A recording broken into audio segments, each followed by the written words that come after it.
Hi everyone, I'm interrupting for an instance the series of my African expedition videos in order to make an update about my hair implant situation.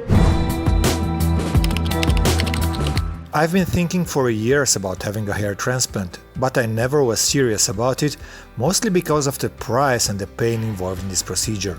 What convinced me to do it was, funny enough, the name of a hair clinic in Istanbul, Smile Hair Clinic. I thought, okay, sounds pretty easy and fun, and because the price was okay and the reviews of this clinic were excellent, I decided to go for it.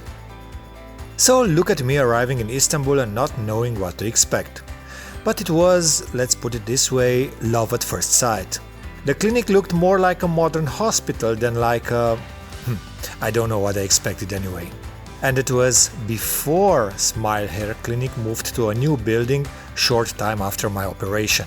If you go to Smile these days, you will find an ultra-modern 10-floor clinic with fantastic medical facilities. But anyhow, let's get back to my personal experience. The friendliness of the personnel and the professional skill of the doctors and the nurses at the briefing and preparations took all my fear away. I had chosen the Sapphire FUE procedure and the doctor explained the types of anesthesia that could be used. I opted for the classic anesthesia and did not regret it afterwards. The person in charge with me was Dr. Ahmedov, and I honestly tell you, he's one of the coolest persons I've ever met. After the preparations, I got to the operation room and was prepared for the first part of the procedure, the extraction phase. It began with the most unpleasant part of the operation, the local anesthesia. Yes, it was painful, but far from what I expected.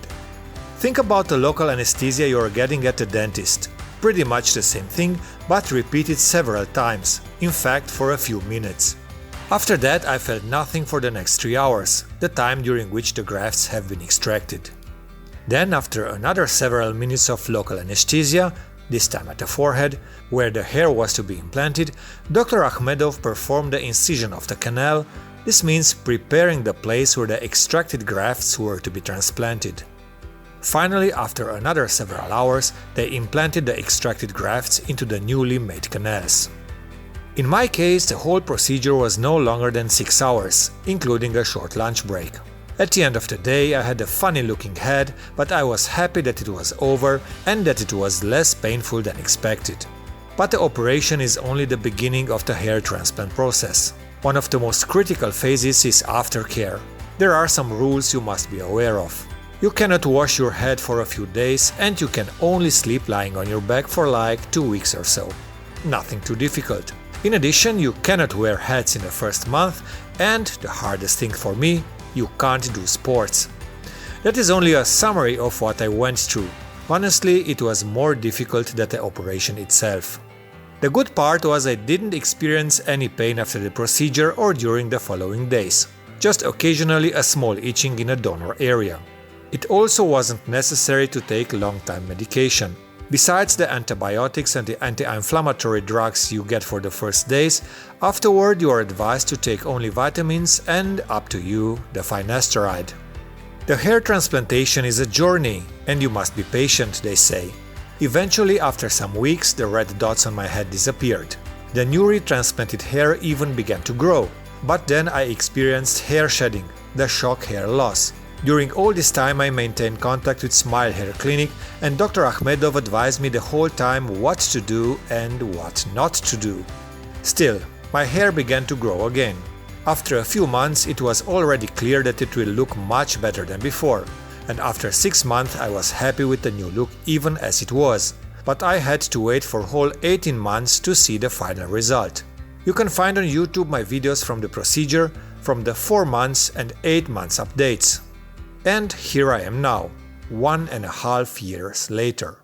So 18 months is a very important date after the surgery. I want to talk about this experience from a personal point of view. And I must begin by saying yes, I'm very satisfied with the result. I'm very content that I went to Istanbul and that I have chosen a Smile Hair Clinic.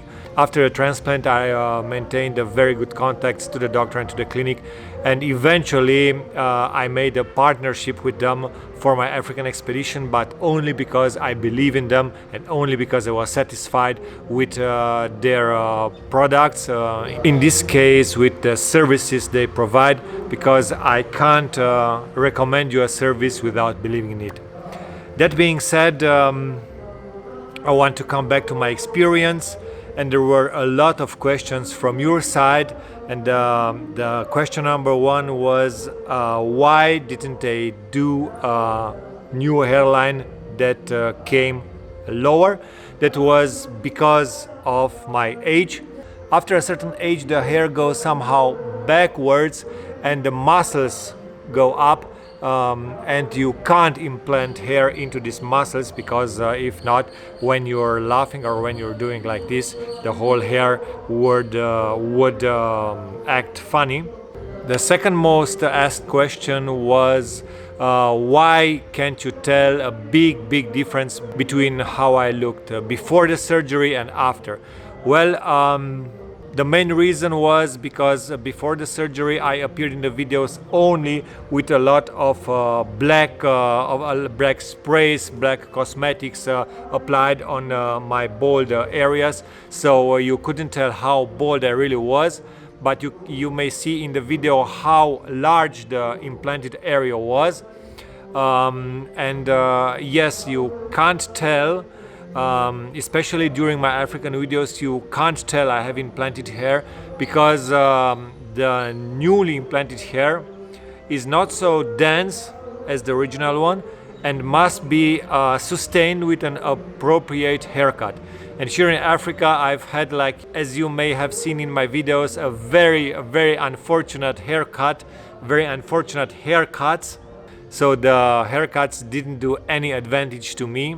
Au contraire, because the implanted hair cannot be as dense as the original one, you have to use haircuts that mask the areas and do you a favor. Like, for example, now I'm newly washed without any hair cosmetics or gel or hair foam or anything, and you may see the new hair from here, from the front area, masks the areas where there might be problems. So I'm looking quite good. There was a suggestion from Dr. Ahmedov that I shall return to Istanbul to Smile Hair Clinic for a second procedure, exactly for that reason, for making the transplanted area more dense. So not for getting a new hairline lower, but for making the implanted area more dense. Yes, this can be done because I have sufficient hair in the donor area, and I'm really considering this. Another question from one of you was if the implanted hair grows. Yes, it grows. It just doesn't stay there like a synthetic hair.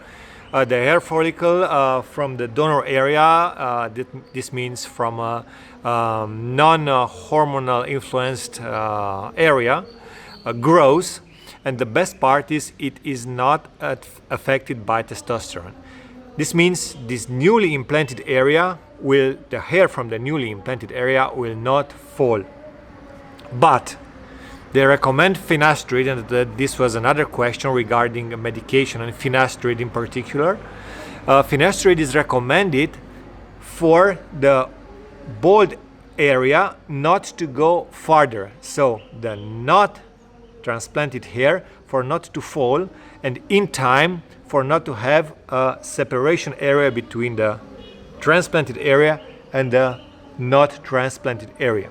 Taking or not finasteride is up to you. I've taken it for 2 months, but then I stopped. It was my decision. I took a lot of vitamins and minerals, of course, and I took this. I used at the beginning this special shampoo, Sebamed, and of course I've used a lot of hair products like hair oil and stuff like this, but no finasteride. Yes, a hair transplant can change your life, and I'm very content I've done it.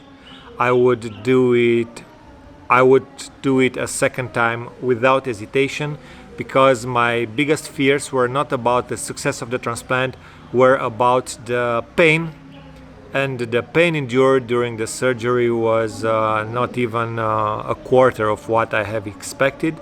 So if you want to change your life, if you want to have a hair transplant and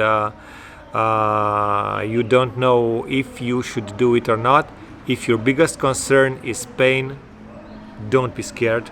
Pain is nothing to be concerned of. In conclusion, I can totally recommend Smile Hair Clinic to you, but of course you can do your own research. And if you decide to go to Smile Hair Clinic, you can benefit of a small discount, and you can help us too by clicking the link in the description. And if you have any questions about hair transplant or my experience with hair transplant, don't hesitate to ask. I will try to respond to all of you.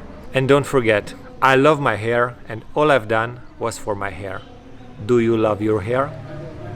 Take care. Bye.